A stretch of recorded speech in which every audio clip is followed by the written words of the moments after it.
Les jours qu'on parle d'œsophage, de duodénum, d'intestin, d'hémorroïdes, d'un bout à l'autre du système digestif. C'est un livre qui sort demain. Dr Michael Bensoussan, gastro-entérologue. Bonjour. Bon matin. Donc, un livre sur le tube digestif. Oui. Romancé. Oui, c'est Rien ça. de moins. C'est parce que moi, je trouvais que les gens, ils sont très en demande sur le fonctionnement de leur tube digestif. Le tube digestif, c'est vital au même titre que le cœur, que le cerveau. Et puis, ça a l'air très mystérieux pour le monde. Comment ça se passe, le tube digestif normal? Comment ça se passe, les maladies? Et donc, c'est pour ça que moi, ça fait quelques années là que je fais de la vulgarisation, mais j'avais jamais eu comme projet dans ma vie de faire un livre. Donc, c'est un premier. C'est mon premier livre à vie. Je suis excité. Regarde, j'ai 49 ans, on va dire, c'est ma crise de la cinquantaine. Je fais un bouquin. Et en fait, c'est un vrai livre de vulgarisation médicale avec dedans, à chaque chapitre, des explications que j'ai essayé de faire très claires, mais à la fois scientifiquement très exigeantes, mais qui utilisent, en fait, un roman de science-fiction. Parce que vous êtes associé avec El Diablo. Oui, qui est un BDiste qui est hyper successful en France. Moi, c'est mon premier livre, comme je t'ai dit, et en fait, c'était hyper rassurant pour moi de me mettre avec quelqu'un comme lui qui a déjà fait 30 ou 50 bouquins. Donc là, on suit, je sais pas comment les appeler, là, des petits extraterrestres un peu comme le bus magique, je trouve. Qui traversent le système digestif. Ben, en fait, c'est des petits scientifiques militaires qui viennent de la planète Arctus et qui poursuivent une mouche à l'intérieur du tube digestif d'un homme politique corrompu qui se présente pour être élu dans une ville imaginaire qu'on ne cite pas, mais qui est pleine de cônes oranges et de chantiers. Okay. Et cet homme politique corrompu, c'est bien qu'on le déteste parce qu'il va passer une semaine compliquée médicalement.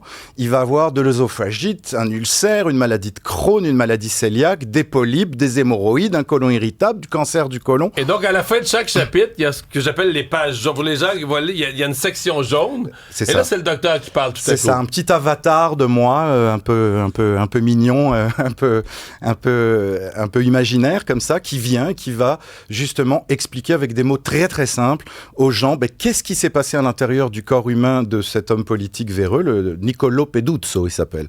Donc l'estomac, l'œsophage, qu'est-ce qui se passe? Et donc on parle là-dedans d'Helicobacter pylori, de côlon irritable, de maladie de Crohn et de ses complications. On dit surtout aux gens quand est-ce qu'il faut s'inquiéter, aller consulter le médecin, mais aussi quand est-ce que c'est pas du tout la peine de s'inquiéter parce que c'est très fréquent, ça arrive souvent. Et surtout, on parle de dépistage, d'endoscopie, de polypes, parce que c'est l'actualité. On a la campagne de dépistage nationale au niveau du Québec du cancer du côlon. 3000 morts par an. Si tout le monde faisait son dépistage, on éviterait 90% de ces morts. Donc on essaye de désacraliser. 90%. Si j'arrive à convaincre avec ce bouquin quelques personnes d'aller faire le dépistage, on est en train de parler d'un roman de BD, un peu, de roman illustré, qui pourrait potentiellement sauver des vies. C'est ça ma prétention. J'ai l'impression que même chez les médecins qui reçoivent des patients qui ont un problème avec leur tube digestif ou leur côlon, je pense que même au sein des médecins, c'est pas toujours compris. C'est ça. Alors, chez les gastro-entérologues, de plus en plus, je te dirais que chez mes aînés un peu plus âgés, où on connaissait moins la physiologie, par exemple, du côlon irritable. Parlons juste du côlon irritable. Côlon irritable, il y en a beaucoup, là. C'est 35% de la population. C'est à grande prédominance féminine et c'est surtout les femmes en âge de travailler, donc de 18 à 60 ans, qui en souffrent beaucoup. Alors le côlon irritable, ça peut être très impactant sur la qualité de vie, ballonnement, diarrhée, constipation, douleur. Et puis dans les années 80-90, quand les patientes avec des côlons irritables allaient consulter, même un gastro-entérologue, on leur disait « c'est psychosomatique, c'est dans votre tête, il n'y a rien à faire, laissez-moi tranquille, j'ai du monde derrière vous qui ont des choses sérieuses à gérer. » Moi, je me suis fait dire ça. Et puis les gens gardaient leur souffrance. Or, depuis, la science avance, on se rend compte que dans le côlon irritable, il y a probablement le microbiote, nos 1000 milliards d'amis, les bactéries qui vivent à l'intérieur de notre intestin qui sont impliquées. Il y a le fait que le côlon, c'est le deuxième cerveau. Il y a 200 millions de neurones dans le cerveau qui échangent à chaque seconde des milliards d'informations avec notre cerveau. À chaque seconde. Donc, on progresse, si tu veux, dans la connaissance qu'on appelle la physiopathologie de tout ça. Et donc, de plus en plus, les gens, on leur dit, il y a quelque chose derrière. Mais concrètement, suggère quoi à une personne qui se plaint de ça, là, des crampes, côlon irritable? Merci Mario, c'est la consultation à Cube du matin. Donc Non, mais absolument. La consultation des milliers de personnes concernées qui nous écoutent. Il y a beaucoup de conseils d'alimentation à avoir pour le côlon irritable. Et en ça, au Canada, on a un truc qui est extraordinaire, qui est le guide alimentaire canadien, qui est disponible gratuitement sur le site fédéral. Si on respecte ça, on s'aide. Mais souvent, il nous parle du FODMAP aussi, qui n'est pas gérable. Alors, la diète FODMAP, c'est pas qu'elle n'est pas gérable. C'est que je fais un salut à tous mes collègues nutritionnistes et diététiciennes qui nous écoutent. C'est parce qu'en fait, les gens qui ont le côlon irritable gagneraient beaucoup à aller parler de leur alimentation avec ces professionnels. Parce que le FODMAP, c'est très, très difficile à suivre. C'est vrai. Mais le conseil, c'est d'essayer de le suivre pendant quelques semaines ou quelques mois. Ça marche? Et ça marche dans 80% des cas, c'est quand même beaucoup. Et si ça fonctionne, le FODMAPS, après, quand on est accompagné par un professionnel, on peut rajouter des aliments par famille. Globalement, il y a 9 familles d'aliments. Ça, c'est bien dit dans le guide alimentaire canadien. Et ce qui fait qu'au bout de 2-3 consultations, on se retrouve avec une diète à la carte et une grande amélioration de son confort. Mais c'est quoi votre mot, le FODMAP? FODMAP, c'est un FODMAPS. C'est une diète, c'est un acronyme pour dire qu'on évite dans les aliments tout ce qui est fermenticible est très difficile à digérer au niveau chimique et moléculaire pour les intestins. Donc on doit enlever du gluten, on doit enlever du lactose, on doit enlever les fritures, on doit enlever les oignons, les poires. C'est pour ça que c'est assez compliqué à respecter, mais c'est pas pareil chez tout le monde. Voilà typiquement quelque chose qui est très bien expliqué dans le chapitre 6 du bouquin. mais effectivement, donc il y a ça, il y a le FODMAPS, il y a les probiotiques, il faut prendre un peu des bactéries de temps en temps, 1 ou 2 fois par an, c'est recommandé pour balancer sa flore, et bien sûr le stress, l'anxiété, ça joue beaucoup là-dessus. L'histoire du deuxième cerveau, parce que moi je me souviens de vous avoir entendu parler de ça puis de m'être dit c'est tellement logique, en même temps c'est tellement surprenant, parce que c'est vrai que mettons que tu vas participer, je sais pas, mais une présentation oratoire devant la classe ou une compétition quelconque où t'es très nerveux de ta performance. Et t'es stressé. Et là, t'as mal au ventre. Bien sûr. Ou juste t'as très faim. Et t'as pas mal à l'épaule. T'as mal au ventre. Mais ça dépend des gens. D'accord? Avec le stress, il y a des gens, ils peuvent avoir des migraines, ils peuvent avoir mal aux muscles. Mais c'est quand même la connexion intestin-cerveau. L'intestin, système neurologique. Exactement. Ça, c'est pas difficile à comprendre. Il suffit de passer devant une boulangerie ou une pâtisserie et de voir sa pâtisserie préférée. On n'a rien senti, on n'a rien touché et on a le ventre qui gargouille.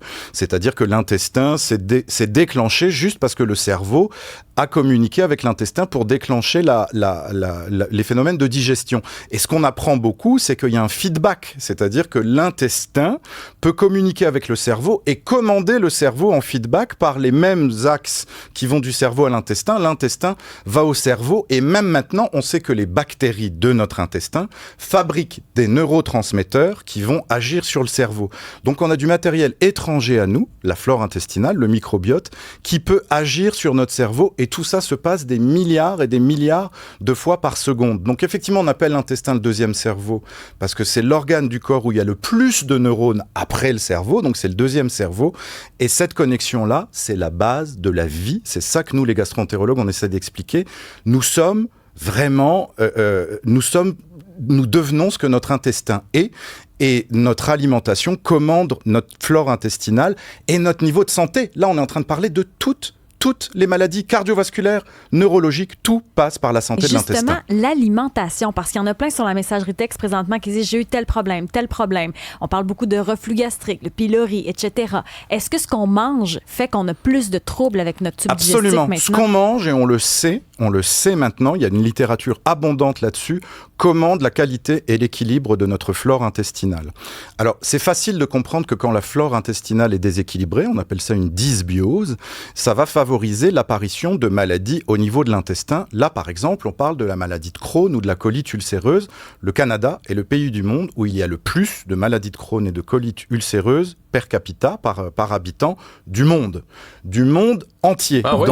Donc, il y a très vraisemblablement quelque chose dans notre mode de vie, probablement l'alimentation transformée et ultra transformée, qui joue sur la qualité de notre flore intestinale et qui va provoquer des maladies intestinales. Mais les littératures les plus récentes prouvent que ce déséquilibre-là va provoquer des maladies en dehors du tube digestif.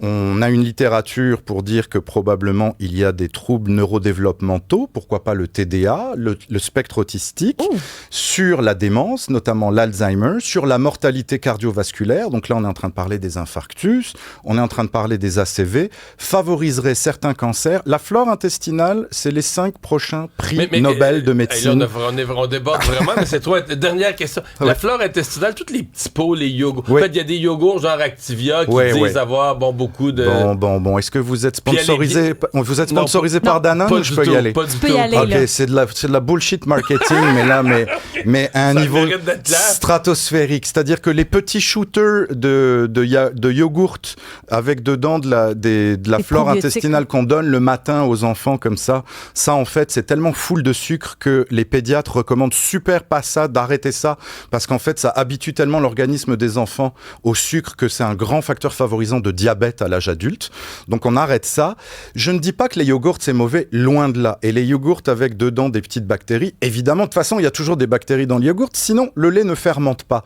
Cela étant dit, si on veut prendre des probiotiques, on va trouver dans les pilules qu'on trouve en pharmacie, Florastor, Probaclac, Bioca, Align, name it. Ça, c'est bon? C'est bon, mais c'est des milliards et des milliards et des milliards et des milliards de bactéries. Donc en fait, il faudrait manger tout le rayon de l'Activia pour avoir le nombre de bactéries qu'on trouve dans une pilule à la pharmacie. C'est pour ça que c'est de la bullshit, c'est vraiment de l'homéopathie. Donc c'est un argument marketing, ça fera pas de mal à votre corps, mais si vous comptez rééquilibrer votre flore intestinale avec des yogos, my God, va falloir manger des trolley. Michael Bensoussan, les gastronautes à la conquête de l'intestin, tout comprendre sur le système digestif. C'est en librairie demain. Merci d'être passé. Et bisous à l'industrie. Au revoir.